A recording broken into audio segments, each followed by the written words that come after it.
Hello students, इस video में हम स्टडी करेंगे electrochemical cell and galvanic cell को। बेसिकली इसके थ्री नेम्स हैं, galvanic cell, electrochemical cell and voltaic cell. तो बेसिकली इसका यूज़ क्या है? तो इलेक्ट्रोकेमिकल सेल का यूज़ है करंट को प्रोड्यूस करना। तो चेक करते हैं फर्स्टली इलेक्ट्रोकेमिकल सेल की हेल्प से कैसे करंट को प्रोड्यूस किया गया। तो फर्स्टली करंट को प्रोड्यूस करने के लिए इसमें ऐड किया गया एक इलेक्ट्रोड को ऐड कर दिया किसी इलेक्ट्रोलिटिक सॉल्यूशन में। तो बेसिकली ये इलेक्ट्रोड किसका था? इलेक्ट्रोड था जिंक मेटल का, और इसमें सॉल्यूशन ऐड किया था कॉपर सल्फेट का। कॉपर सल्फेट को ऐड कर दिया वाटर में। अब कॉपर सल्फेट वाटर में इजीली डिज़ोल्व हो जाता है। डिज़ोल्व का मीनिंग ये ब्रेक हो जाएगा copper ion and sulphate ion में। अब जब यहाँ पे जिंक ऐड कर देंगे कॉपर सल्फेट के एक्वस सॉल्यूशन में, तब क्या होगा? यहाँ पे एक रिडॉक्स रिएक्शन होगा। उस रिडॉक्स रिएक्शन में जिंक इलेक्ट्रॉन लूज करेगा और कॉपर आयन इलेक्ट्रॉन गेन करेंगे। अब चेक करते हैं उस रिडॉक्स रिएक्शन को। तो रिडॉक्स रिएक्शन को चेक करने से पहले आप लर्न कर लो एनोड एंड कैथोड का डेफिनेशन। एनोड एंड कैथोड का डेफिनेशन। तो एनोड का डेफिनेशन क्या है कि एनोड उसे बोलेंगे जिस पे ऑक्सीडेशन होगा। At anode oxidation. तो ये एनोड का डेफिनेशन है कि एनोड उसे बोला जाता है जिस पे ऑक्सीडेशन होता है। तो कैथोड किसे बोलेंगे? तो कैथोड का डेफिनेशन है at which reduction take place. जिस पे रिडक्शन होता है उसको बोलते हैं कैथोड। तो इस रिएक्शन में चेक करते हैं कि इसका ऑक्सीडेशन हो रहा है। तो इस रिएक्शन में ऑक्सीडेशन होता है इस जिंक इलेक्ट्रोड का। अब चेक कर लो, जिंक क्या है? एक सॉलिड इलेक्ट्रोड है। तो सॉलिड लिख दिया यहाँ पे। अब जिंक का होगा ऑक्सीडेशन। अब ऑक्सीडेशन सभी स्टूडेंट्स को पता है कि ऑक्सीडेशन क्या होता है? Loss of electron. अगर कोई इलेक्ट्रॉन लूज कर रहा है उसका मीनिंग क्या है? उसका ऑक्सीडेशन हो रहा है। तो जिंक मोस्टली कितने इलेक्ट्रॉन लूज करता है? तो जिंक पे हम सुनते हैं कि उसके ऊपर आता है +2 चार्ज। अगर +2 चार्ज है तो +2 चार्ज का फॉर्मेशन करने के लिए जिंक लूज करेगा 2 इलेक्ट्रॉन को। तो लिख दिया हमने कि यह जिंक क्या करेगा? ऑक्सीडेशन करेगा। ऑक्सीडेशन का मतलब इलेक्ट्रॉन लूज करेगा। कितने लूज करता है? 2। अब चेक कर लो, जब जिंक का जो सॉलिड इलेक्ट्रोड था जब इलेक्ट्रॉन लूज करेगा, अब वो सॉलिड नहीं रहेगा। क्यों? क्योंकि उसने आयन प्रोड्यूस कर दिए। तो जब आयन प्रोड्यूस करेगा तो जो जिंक सॉलिड क्या होगा? इसमें डिज़ोल्व होना स्टार्ट कर देगा इस सॉल्यूशन में। किसकी फॉर्म में डिज़ोल्व होगा? आयंस की फॉर्म में। अब यहाँ पे सॉलिड नहीं लिखेंगे, एक्वस लिखेंगे। क्यों? क्योंकि वो जिंक के जो एटम थे आयन प्रोड्यूस करने के कारण वो जिंक आयन, जो जिंक आयन अब इस वाटर में, इस सॉल्यूशन में डिज़ोल्व हो जाएंगे। जब जिंक के आयन इसमें डिज़ोल्व होंगे तो जिंक क्या करेगा? ग्रेजुअली अपना वेट लॉस कर देगा, क्योंकि ये तो इसमें डिज़ोल्व होना स्टार्ट कर दिया। तो जिंक रॉड का, सिंपली बोल लो, एनोड का वेट लॉस होना स्टार्ट हो जाएगा। अब चेक करते हैं एट कैथोड। तो एट कैथोड पे क्या होता है? रिडक्शन, क्योंकि कैथोड का डेफिनेशन है जिस पे रिडक्शन होता है। चलो अब चेक करो फर्स्टली इसको। जब जहाँ से जो जिंक एटम जिंक आयन की फॉर्म में जिंक आयन फॉर्म कर लिया जिन एटम ने, वो आयंस क्या अब इस सॉल्यूशन में आ गए। बट ये इलेक्ट्रॉन कहाँ पे है? तो इलेक्ट्रॉन होंगे इस सरफेस पे, इलेक्ट्रॉन की सरफेस पे, इस इलेक्ट्रोड की सरफेस पे होंगे इलेक्ट्रॉन। तो अब चेक करो, इस पे चार्ज आ गया नेगेटिव। अब नेगेटिव के पास कौन जाएगा? जो पहले से ही इस सोल्यूशन में पॉजिटिव है। तो पॉजिटिव तो है हमारे कॉपर आयन पे, तो कॉपर आयन मूव करेंगे इस नेगेटिव के पास, वहाँ पे जाके क्या करेंगे, इलेक्ट्रॉन गेन करेंगे। तो कॉपर आयन जो एक्वस सोल्यूशन में थे, जो आयन इस सोल्यूशन में थे पहले, अब क्या करेंगे, वहाँ पे जाके इलेक्ट्रॉन गेन करेंगे। अब इस चैप्टर में कितने गेन करेंगे, इस चैप्टर को अच्छे से लर्न करने के लिए याद कर लो, मोस्टली जितना चार्ज होता है उतने ही मोस्टली गेन होते हैं। ऑलवेज नहीं बोल रहा, मोस्टली बोल रहा हूँ कि मोस्टली जितना चार्ज होगा उतने गेन होंगे। तो ईजिली हम इससे रिडॉक्स रिएक्शन को लर्न कर लेंगे। तो +2 चार्ज है तो 2 इलेक्ट्रॉन गेन करेगा, गेन करने के बाद हो जाएगा न्यूट्रल। अब चेक करो, कॉपर आयन तो सोल्यूशन में थे, जो डिज़ोल्व फॉर्म में थे, इसमें सॉल्युबल थे वो तो कॉपर आयन। अब कॉपर आयन किस में चेंज हो गया, कॉपर एटम में। अब सभी को पता है कॉपर एलिमेंट क्या है, सॉलिड होता है। तो कॉपर के एटम सॉलिड होने के कारण अब नीचे सेटल होना स्टार्ट कर देंगे। अब जब कॉपर आयन से एटम में कन्वर्ट हो गया, अब वाटर में डिज़ोल्व नहीं होगा, अब वाटर में नीचे सेटल हो जाएगा वो। तो यहाँ पे क्या, कॉपर एटम नीचे सेटल्स हो जाएंगे। तो इससे रिप्रेजेंट कर दिया हमने कॉपर एटम को। अब चेक करो, यहाँ पे हमने इलेक्ट्रोकेमिकल सेल का जो थ्योरी स्टडी किया, ये थ्योरी हमें क्या क्या बता रहा है। थ्योरी एक तो बता रहा है कि जिंक का इलेक्ट्रोड अपना वेट लूज कर रहा है। दूसरा क्या बता रहा है, इस इलेक्ट्रोड के नीचे, इस इलेक्ट्रोड को क्या बोलते हैं, इसको बोला हमने एनोड। क्यों, क्योंकि इसका ऑक्सीडेशन हुआ। अब जिस पे ऑक्सीडेशन होता है उसको एनोड बोलते हैं। तो एनोड के डाउन क्या कलेक्ट हो गया, यहाँ पे कॉपर एटम। तो इस कॉपर एटम को बोलते हैं इस सेल में एनोड मड, क्योंकि एनोड के नीचे कलेक्ट हुआ है तो इसके कारण एनोड मड बोल दिया। तो थ्योरी तो हमें बस सिर्फ इतना बताती है, बट जो कुछ कंसेप्ट इसके और हैं जो सिर्फ प्रैक्टिकल ही एक्सप्लेन करेगा। प्रैक्टिकल जब इसको करेंगे वो क्या बताएगा कि जब ये रिडॉक्स रिएक्शन हो रहा था, रिडक्शन और ऑक्सीडेशन का रिएक्शन जो इस कंटेनर में चल रहा था, उसने क्या किया, कोई करंट प्रोड्यूस नहीं किया। नो करंट इज प्रोड्यूस्ड, कोई करंट नहीं प्रोड्यूस हुआ। तो अगर करंट नहीं प्रोड्यूस हुआ तो क्या हुआ, अब चेक करो, इसमें जो भी केमिकल एनर्जी था वो उस केमिकल एनर्जी से कोई करंट, सिंपली कोई इलेक्ट्रिकल एनर्जी प्रोड्यूस नहीं हुआ। तो इस केमिकल एनर्जी का क्या हो गया, सिंपली केमिकल एनर्जी को उसने लॉस कर दिया हीट की फॉर्म में। तो इस रिएक्शन में हीट रिलीज होगा।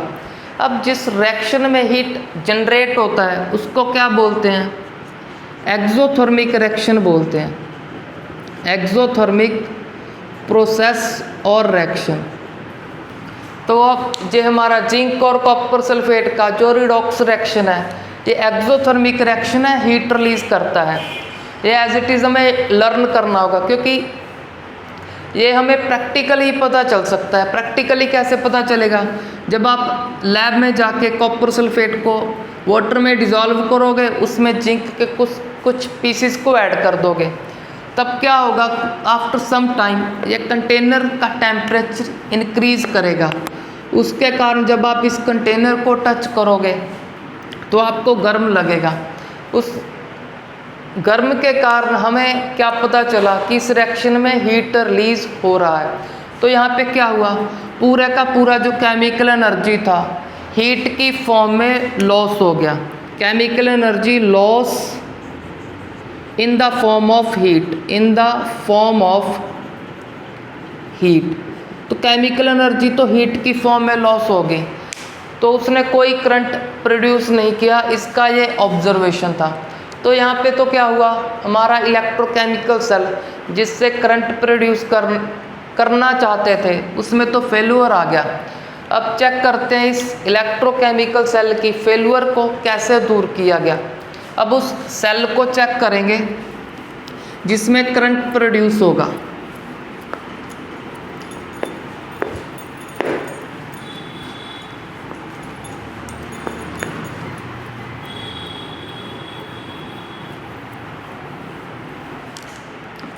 तो अब उसको चेक करने के लिए, उस इलेक्ट्रोकेमिकल सेल को चेक करने के लिए जिसमें करंट प्रोड्यूस होगा, तो उसमें कैसे करंट प्रोड्यूस होगा उसको चेक करते हैं। बेसिकली उसमें क्या होगा, ऐसा स्टडी किया गया कि अगर रिडॉक्स रिएक्शन, रिडक्शन और ऑक्सीडेशन रिएक्शन एक ही कंटेनर में होगी तो पूरी की पूरी केमिकल एनर्जी लॉस हो जाएगी in the form of heat. But जब redox reaction, reduction and oxidation अलग अलग कंटेनर में होगा तब कंप्लीटली हीट की फॉर्म में लॉस नहीं होगी, उससे कुछ ना कुछ करंट प्रोड्यूस होगा। अब रिडॉक्स रिएक्शन को अलग अलग कंटेनर में लिखेंगे हम, तो अब चेक करते हैं अलग अलग कंटेनर से कैसे करंट प्रोड्यूस होगा। तो यहाँ पे हमने ड्रॉ कर लिए 2 कंटेनर। अब इन 2 कंटेनर में से आप चेक कर लो कौन सा राइट पे है कौन सा लेफ्ट पे है। तो ये हमारा राइट पे। अब राइट लेफ्ट हमें यहाँ पे कुछ कंसेप्ट को सिखाएंगे। तो जैसे आर से क्या होता है, राइट, तो आपने इस कंसेप्ट को लर्न करना है। आर से राइट, आर से ही रिडक्शन। तो इन दोनों कंटेनर में से ये हमारा राइट पे क्या होगा, रिडक्शन। अब रिडक्शन किस पे होता है इसको हमने पहले ही लर्न कर लिया कि कैथोड का डेफिनेशन होता है, जिस पे रिडक्शन होगा उसको कैथोड बोलेंगे। तो एक कंसेप्ट हमें सिखाएगा कि इस साइड आपको, राइट साइड आपको क्या लिखना है, कैथोड लिखना है। अगर राइट पे कैथोड है तो लेफ्ट पे क्या होगा, तो लेफ्ट पे हमने लर्न कर लिया, लेफ्ट पे होगा हमारा एनोड। तो लेफ्ट पे हो जाएगा एनोड। तो इस सिंपल से कंसेप्ट को लर्न करो। आर पे राइट, आर पे रिडक्शन। रिडक्शन किस पे होता है, कैथोड पे। फिर ऑक्सीडेशन किस पे होगा, एनोड। सिंपल उसका रिवर्स कर लेंगे यहाँ पे। तो चलो यहाँ इस कंसेप्ट से कैथोड एनोड को तो लर्न कर लिया कि कौन सा कहाँ अटैच करना है। अब सपोज कर लो कैथोड है हमारे पास कॉपर मेटल का। अब इसमें क्या करना, इलेक्ट्रोलाइट को भी ऐड करना है। अब क्वेश्चन जो है कौन सा इलेक्ट्रोलाइट ऐड करोगे, तो इसके लिए लर्न करो जिस मेटल का इलेक्ट्रोड है उसी मेटल का सॉल्यूशन ऐड करना है कि उसी मेटल का एक्व सॉल्यूशन इसमें ऐड कर दो। इसका कोई ना कोई कंसंट्रेशन होगा, लेट कर लेते हैं 1 मोलर है, 1 मोल पर लीटर। अब यहाँ पे एनोड लेट कर लेते हैं जिंक का है एनोड। तो इलेक्ट्रोलाइट किसका होगा, अब तो आइडिया हो गया होगा आपको कि कौन सा इलेक्ट्रोलाइट ऐड करेंगे। जिस मेटल का इलेक्ट्रोड उसी मेटल का सॉल्यूशन। तो इसमें ऐड कर देंगे zinc sulphate in the water. तो जिंक सल्फेट का इलेक्ट्रोलाइट, इसका कंसंट्रेशन भी लेट कर लेते हैं 1 मोल पर लीटर। अब क्या करेंगे, इन 2 सॉल्यूशन को वायर की हेल्प से अटैच कर देंगे। तो जब वायर की हेल्प से अटैच करेंगे तो इसमें आप एक की लगा सकते हो ऑन ऑफ करने के लिए, वोल्ट मीटर लगा सकते हो और एम मीटर लगा सकते हो या फिर बल्ब। अब वोल्ट मीटर, एम मीटर या बल्ब का क्यों नीड है हमें, क्योंकि जब वोल्ट मीटर को अटैच करेंगे यहाँ पे तो हमें पता चल जाएगा कि ये हमारा इलेक्ट्रोकेमिकल सेल कितना पोटेंशियल डिफरेंस प्रोड्यूस कर रहा है, जनरेट कर रहा है।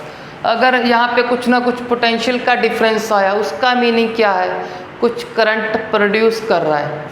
सिमिलरली जब एम मीटर अटैच किया वो डायरेक्टली बता देगा कि कितने एम्पियर करंट प्रोड्यूस हुआ।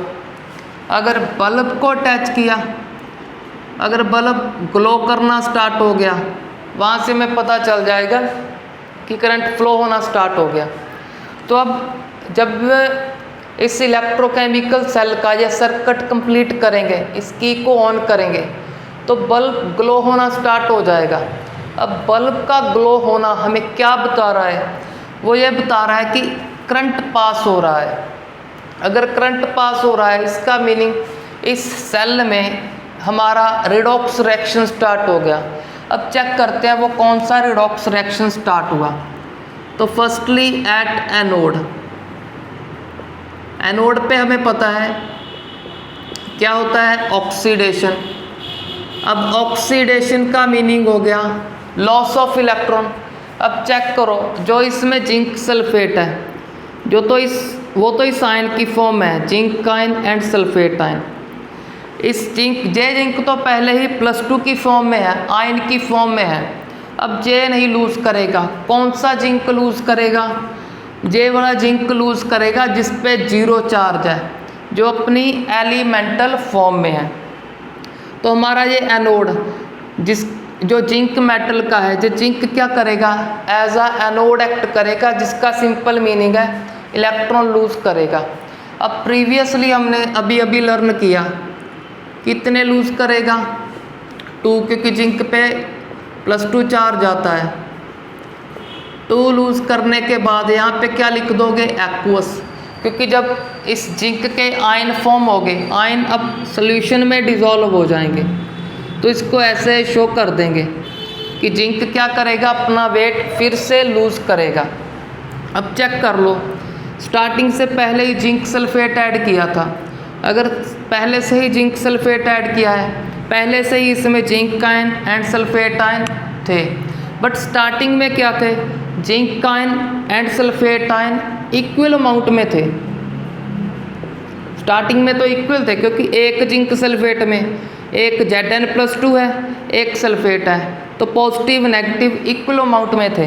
बट अब क्या हो रहा है, एक्स्ट्रा से जिंक आयन आ रहे हैं, इस इलेक्ट्रोड से एक्स्ट्रा जिंक आयन आ रहे हैं। अगर एक्स्ट्रा जिंक आयन यहाँ पे आ रहे हैं तो इतना लर्न कर लो, इसमें एक्स्ट्रा पॉजिटिव चार्ज आ रहा है, एक्स्ट्रा पॉजिटिव चार्ज क्यों आ रहा है, क्योंकि जिंक आयन आ रहे हैं इसमें। तो इसको बाद में इसका कंसेप्ट लर्न करेंगे, इस एक्स्ट्रा पॉजिटिव चार्ज का। अब चेक करो, जब ये जिंक हमारा जिंक सॉलिड 2 इलेक्ट्रॉन लूज करेगा, वो इलेक्ट्रॉन कहाँ पे आएंगे, वो इलेक्ट्रॉन आ जाएंगे इस इलेक्ट्रोड पे। अब चेक करो, अगर इस पे इलेक्ट्रॉन है, इलेक्ट्रॉन पे कौन सा चार्ज होता है, नेगेटिव, तो सिंपली क्या बोल देंगे, इलेक्ट्रोकेमिकल सेल में एनोड पे कौन सा चार्ज होगा, नेगेटिव चार्ज होगा। क्यों, ड्यू टू दीज इलेक्ट्रॉन्स। तो सिंपली यहाँ से लर्न कर लो कि इलेक्ट्रॉन के कारण नेगेटिव बोला। अब अगर यहाँ पे नेगेटिव है, सीधा बोल सकते हो कैथोड पे क्या होगा, सीधा बोल दिया पॉजिटिव। अब क्या होगा, ये इलेक्ट्रॉन मूव करना स्टार्ट करेंगे, कब, जब ये की ऑन होगा तब। अब चेक कर लो, फ्लो ऑफ इलेक्ट्रॉन को क्या बोलते हैं, करंट। अब इलेक्ट्रॉन का फ्लो होना स्टार्ट हो गया, तो अगर इलेक्ट्रॉन फ्लो कर रहे हैं तो बल्ब ग्लो होगा, उससे हमें पता चल गया इसने करंट प्रोड्यूस कर दिया। अब इलेक्ट्रॉन वहाँ पे क्यों फ्लो कर रहे हैं, क्योंकि वहाँ पे क्या होना है, रिडक्शन एट कैथोड, कैथोड पे होना है रिडक्शन। अब चेक करते हैं किसका रिडक्शन होगा, तो इलेक्ट्रॉन वहाँ से मूव करके यहाँ पे आ गए। अब चेक कर लो, इस पे इलेक्ट्रॉन आ गए, इस सोल्यूशन में क्या है, इस सोल्यूशन में हमारे पास copper ion and sulphate ion. अब नेगेटिव के पास नेगेटिव तो नहीं जाएगा, अब इस नेगेटिव के पास कौन जाएगा, जो इस सोल्यूशन में हमारे कॉपर आयन होंगे। तो एक कॉपर आयन कितने इलेक्ट्रॉन गेन करेगा, सभी को पता है 2। इसके पास एक्वस लिख सकते हो, तो अब क्या फॉर्म होगा हमारे पास, +2 को जो -2 कैंसिल कर देगा, कॉपर सॉलिड फॉर्म कर देगा। अब प्रीवियस लिमिटेशन में इलेक्ट्रोकेमिकल सेल का जो फेल्यूर था उसमें तो कॉपर नीचे इकट्ठा हो रहा था, बट यहाँ पे नीचे नहीं सेटल होगा।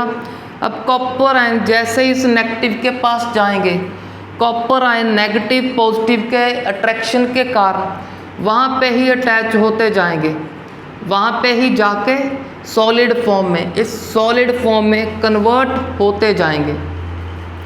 तो अब इस सेल का ऑब्जर्वेशन क्या है? इस सेल का ऑब्जर्वेशन है कि एनोड का तो वेट लूज हो रहा है, बट कैथोड का वेट कॉन्टिन्यूसली इंक्रीज होता जाएगा। अब चेक कर लो, इस सोल्यूशन में स्टार्टिंग में पॉजिटिव और नेगेटिव इक्वल थे, क्योंकि कॉपर सल्फेट में एक +2 है, एक -2 है, तो स्टार्टिंग में तो इक्वल अमाउंट में पॉजिटिव नेगेटिव था। अब पॉजिटिव तो क्या हो रहा है, इस सोल्यूशन में से न्यूट्रल हो रहा है, उसके तो कॉपर एटम फॉर्म हो गए। तो इस सोल्यूशन में क्या बचा? इसमें बच गया only negative charge, only negative charge. Only negative charge बोल लो, जैसे सिंपल ये बोल लो, इसमें अब नेगेटिव मोर होगा, क्योंकि कुछ ना कुछ पॉजिटिव तो वहाँ पे जाके न्यूट्रल हो चुका है और वहाँ पे ही अटैच हो गया। अब चेक करो, यहाँ पे लेफ्ट साइड पे हमारा पॉजिटिव चार्ज इंक्रीज हो रहा है और यहाँ पे इंक्रीज हो रहा है नेगेटिव चार्ज। अब यहाँ पे नेगेटिव चार्ज इंक्रीज होना और यहाँ पे पॉजिटिव चार्ज इंक्रीज होना एक प्रॉब्लम क्रिएट करेगा। अब वो कौन सा प्रॉब्लम है कि एक टाइम के लिए तो इलेक्ट्रॉन फ्लो हो गए थे, बल्ब ग्लो कर गया था, but after some time bulb क्या हो जाएगा? स्टॉप, बल्ब ग्लो करना स्टॉप कर जाएगा। अब उसका कारण क्या है? उसका एक कारण है ये extra positive charge and extra negative charge. अब चेक करो, इलेक्ट्रॉन कहाँ से कहाँ फ्लो कर रहा है? इलेक्ट्रॉन फ्लो कर रहा है एनोड टू कैथोड। अगर electron anode to cathode flow कर रहा है, इलेक्ट्रॉन पे अब सिंपल सा कौन सा चार्ज? नेगेटिव। इस सोल्यूशन में क्या इंक्रीज हुआ? पॉजिटिव। अब चेक करो, क्या नेगेटिव को इसमें जो एक्स्ट्रा पॉजिटिव है, जो पॉजिटिव इंक्रीज हो गया, वो पॉजिटिव के इस नेगेटिव को मूव करने देगा? क्योंकि पॉजिटिव नेगेटिव तो अट्रैक्ट करते हैं, तो क्या होगा? अब इस इलेक्ट्रॉन को फ्लो करने नहीं देगा ये पॉजिटिव। अगर सपोज कर लो फिर भी इलेक्ट्रॉन फ्लो करके चले गए, अब चेक कर लो इसमें क्या इंक्रीज हो रहा है? नेगेटिव। तो अब इलेक्ट्रॉन पे भी नेगेटिव है, नेगेटिव नेगेटिव क्या करेंगे? रिपेल। तो इस पॉजिटिव नेगेटिव की अट्रैक्शन और नेगेटिव नेगेटिव की रिपल्शन के कारण इलेक्ट्रॉन का फ्लो क्या हो जाएगा? स्टॉप। अगर इलेक्ट्रॉन का फ्लो ही स्टॉप हो गया तो इसमें कोई करंट भी फ्लो नहीं होगा, करंट का प्रोडक्शन भी जीरो हो जाएगा। तो इस कारण से हमारा इलेक्ट्रोकेमिकल सेल फिर से स्टॉप हो जाएगा। अब इस लिमिटेशन को दूर करने के लिए इसमें ऐड करेंगे सॉल्ट ब्रिज। अब सॉल्ट ब्रिज का फंक्शन चेक करते हैं। अब सॉल्ट ब्रिज क्या है? सॉल्ट ब्रिज है एक inverted U shape tube. Check कर लो, यहाँ पे यू शेप का एक ट्यूब लिख रहे हैं। ये क्या है? एक इन्वर्टेड यू शेप ट्यूब है और इस इन्वर्टेड यू शेप ट्यूब में क्या होता है?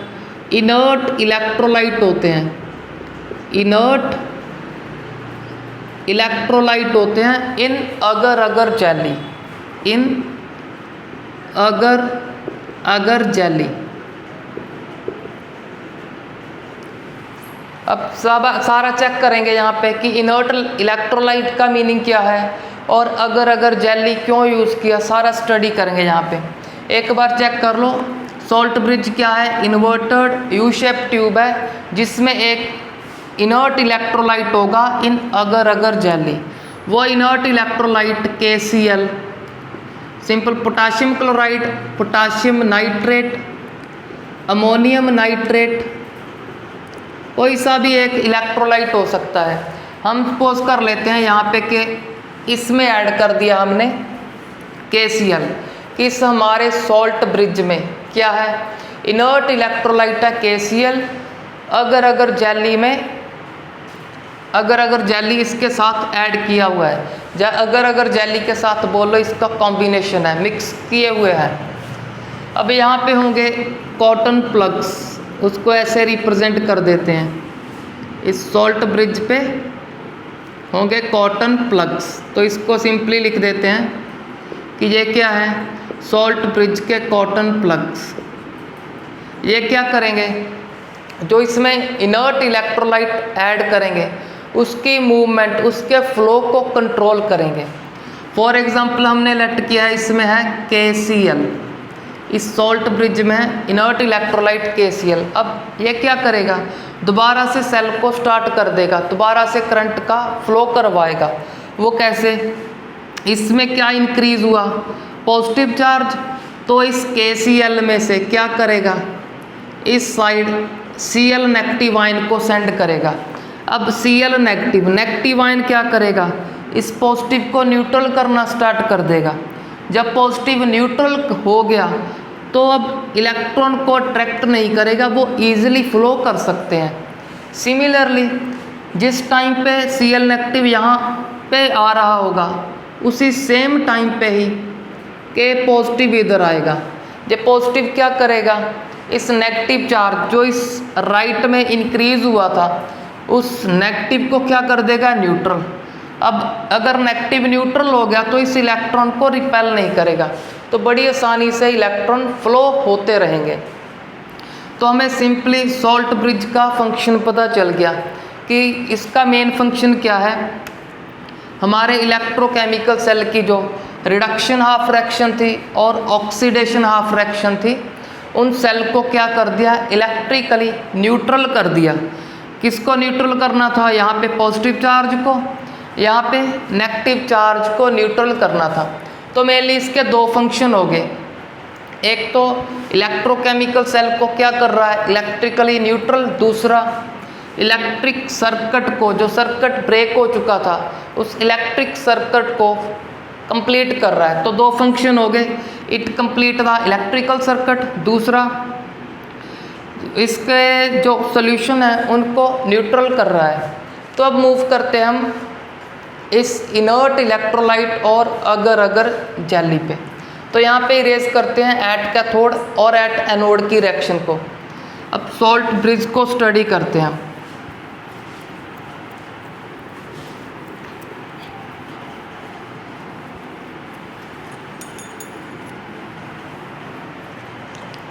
तो सॉल्ट ब्रिज में बोल रहे हैं इनर्ट इलेक्ट्रोलाइट होना चाहिए।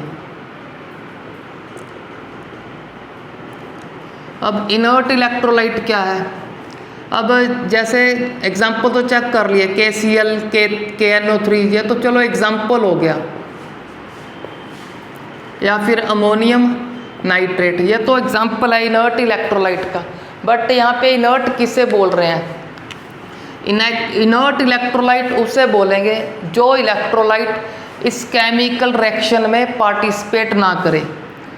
Do not participate in cell reaction.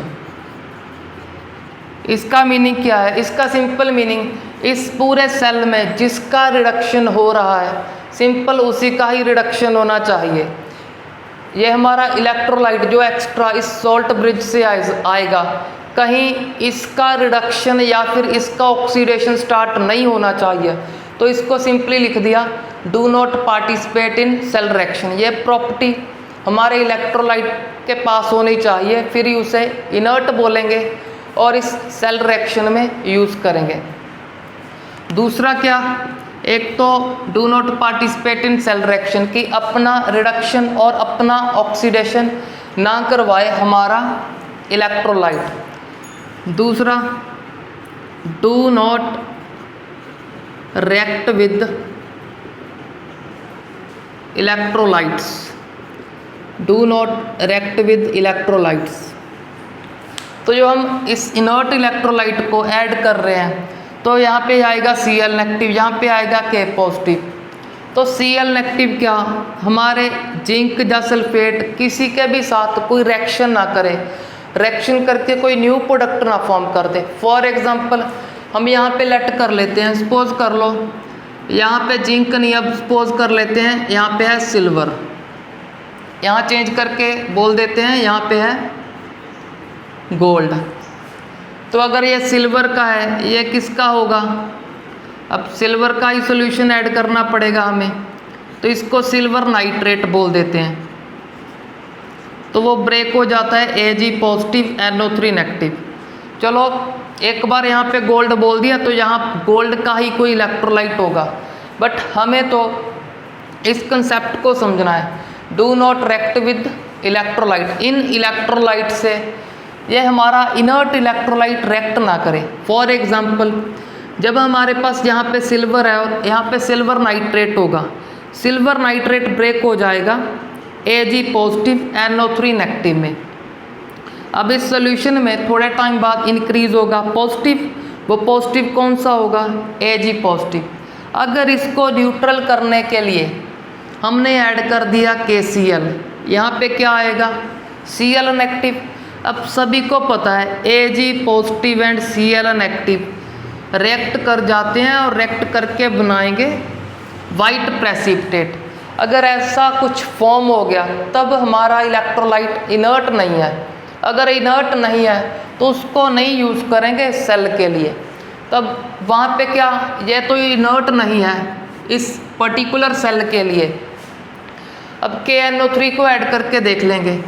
जब KNO3 को ऐड करेंगे तो KNO3 को जब ऐड करेंगे उसमें होगा नाइट्रेट। अब नाइट्रेट तो पहले ही डिसोशिएटेड फॉर्म में है। अब नाइट्रेट क्या करेगा, इस एक्स्ट्रा Ag पॉजिटिव को सिर्फ न्यूट्रल करेगा, कोई भी वाइट प्रेसिपिटेट नहीं फॉर्म करेगा। तो ये हमारा सिंपल सा इनर्ट नेचर का डिस्कशन हो गया। अब मूव करते हैं नेक्स्ट प्रॉपर्टी जो इस इलेक्ट्रोलाइट के पास होना चाहिए। एक तो ये हो गया सेल रिएक्शन में पार्टिसिपेट ना करे, जिसका सिंपल मीनिंग कि अपना ऑक्सीडेशन या रिडक्शन ना करवाएं जे K पॉजिटिव या NO3 नेगेटिव, या फिर K पॉजिटिव या Cl नेगेटिव अपना ऑक्सीडेशन रिडक्शन ना करवाएं। दूसरा, सेल के केमिकल से रिएक्ट करके कोई रिएक्शन ना कर दें। तीसरा इनका मेन प्रॉपर्टी है mobility of ions. Third property is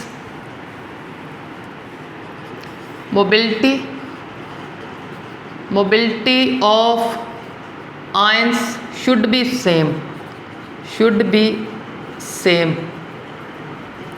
अब मोबिलिटी का मीनिंग क्या है, मोबिलिटी सिंपली बोल रहे हैं मोशन।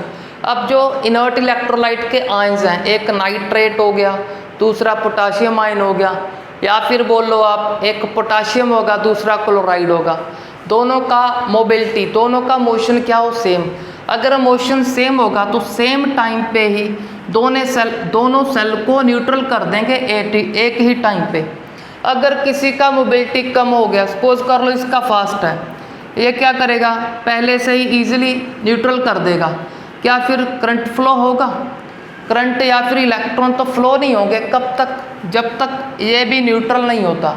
तो इसके कारण क्या बोल रहे हैं, इनका मोबिलिटी सेम होना चाहिए। तो अब बात करते हैं इसमें अगर जेली क्यों है। अब सभी को पता है जेली क्या होता है, सेमी सॉलिड फॉर्म में होता है या बोलो सॉलिड फॉर्म में। तो अगर जेली क्या करेगा, हमारे इलेक्ट्रोलाइट को सेमी सॉलिड फॉर्म में रखेगा, इसके मोशन को कंट्रोल में रखेगा कि बड़ी आसानी से नहीं फ्लो हो जाएंगे। उसकी स्पीड को कंट्रोल करेगा, जितना स्पीड चाहिए उतनी स्पीड से ही ये मूव करेंगे।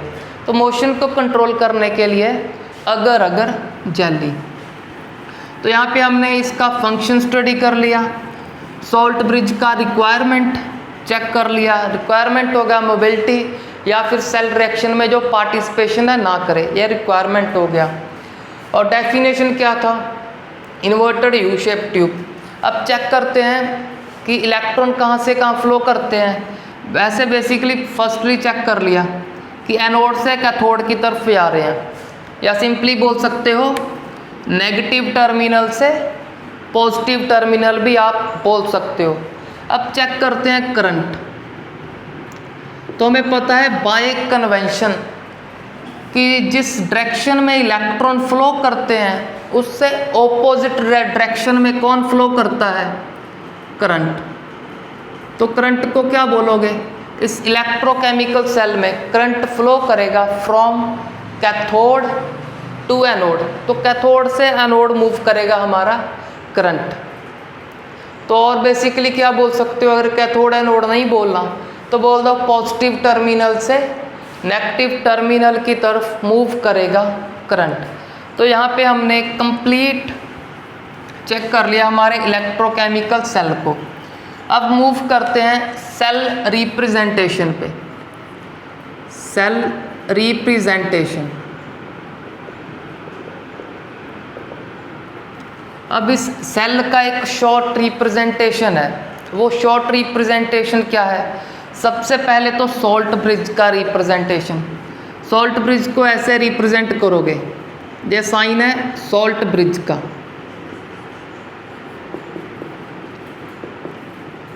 अब दोबारा से राइट पे क्या हुआ था? रिडक्शन।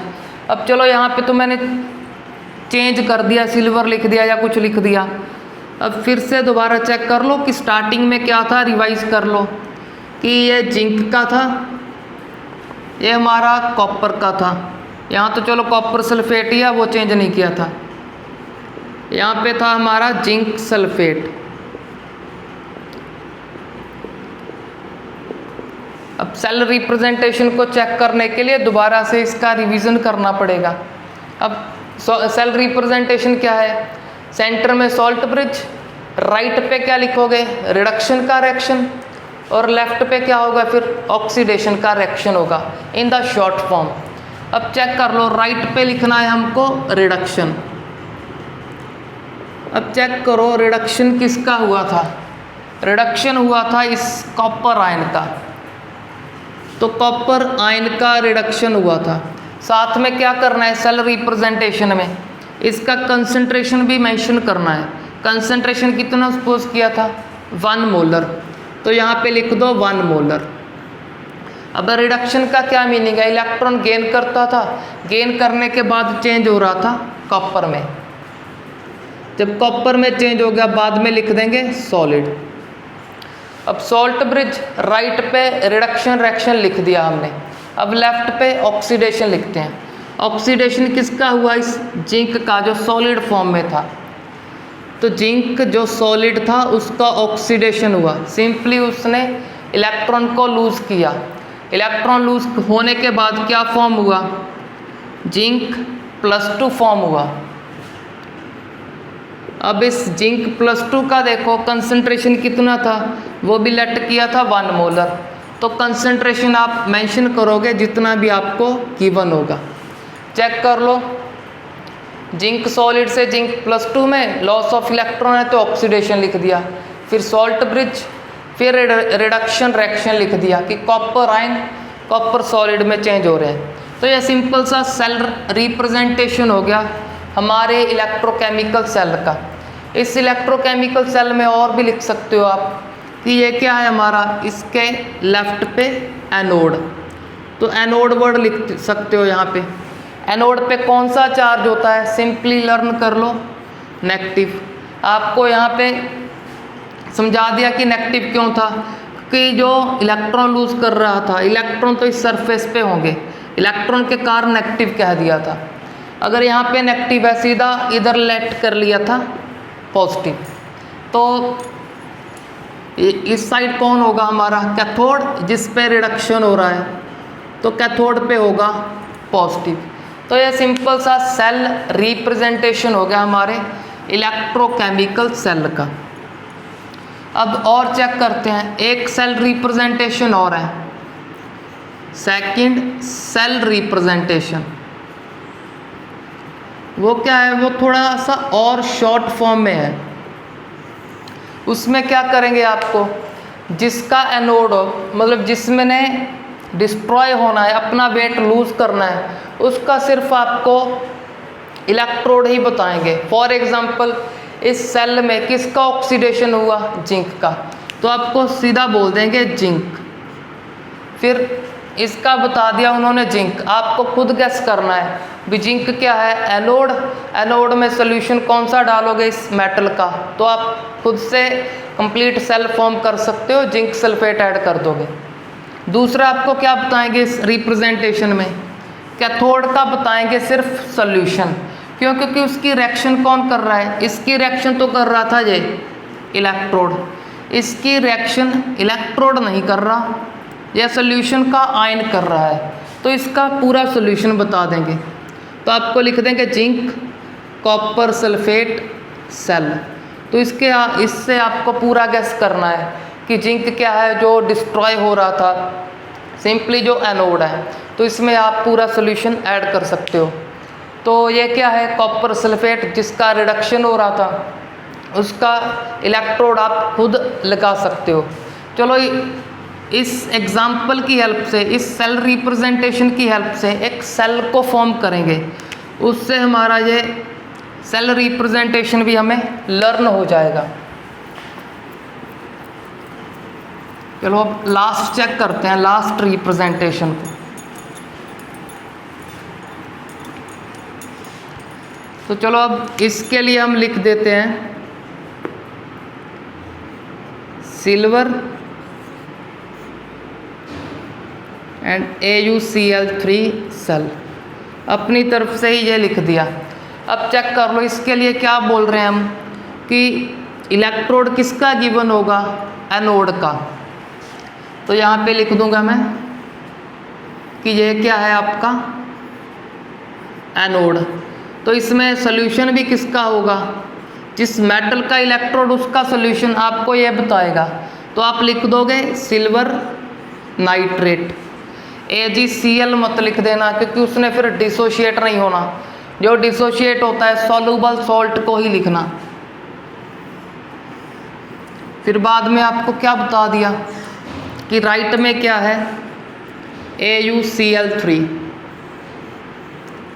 अब ये इलेक्ट्रोलाइट क्या बता रहा है, इलेक्ट्रोड किस मेटल का होगा, गोल्ड का। तो हमने कंप्लीट कर लिया।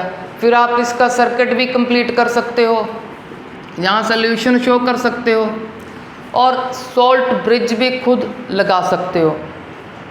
तो इससे आप अपना कंप्लीट सेल ड्रॉ करके दिखा दोगे। तो यहाँ पे हमने दोनों की दोनों रिप्रेजेंटेशन को कर लिया। जो ऊपर का रिप्रेजेंटेशन है वो इम्पोर्टेंट है, आपको रीड करना आना चाहिए कि इसमें कैथोड कौन है, एनोड कौन है। जो सिंपल राइट पे हुआ कैथोड, लेफ्ट पे हुआ एनोड, सेंटर में सॉल्ट ब्रिज का साइन। तो अब एक जनरल मिस्टेक बता रहा हूँ जो मोस्ट ऑफ द स्टूडेंट्स करते हैं। अब पूरे इस टॉपिक में हमने क्या लर्न किया, हमने लर्न किया इलेक्ट्रोकेमिकल सेल क्या है, एक बैटरी है जो खुद करंट प्रोड्यूस कर रहा है। बट कुछ स्टूडेंट्स क्या करते हैं, ऐसे इसको फॉर्म करते हैं। यहाँ पे लिख दिया चलो जिंक, फिर जिंक सल्फेट, चलो ये तो ठीक है। उसके बाद कॉपर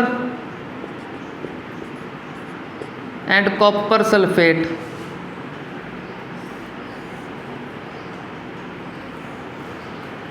फिर इसमें सॉल्ट ब्रिज। सब सही करते हैं, जिंक भी लगा दिया, कॉपर भी लगा दिया, सोल्यूशन भी लिख दिया, कंसंट्रेशन भी लिख देंगे, सॉल्ट ब्रिज भी लिख देंगे। बट यहाँ पे क्या करेंगे, बैटरी ऐड कर देते हैं।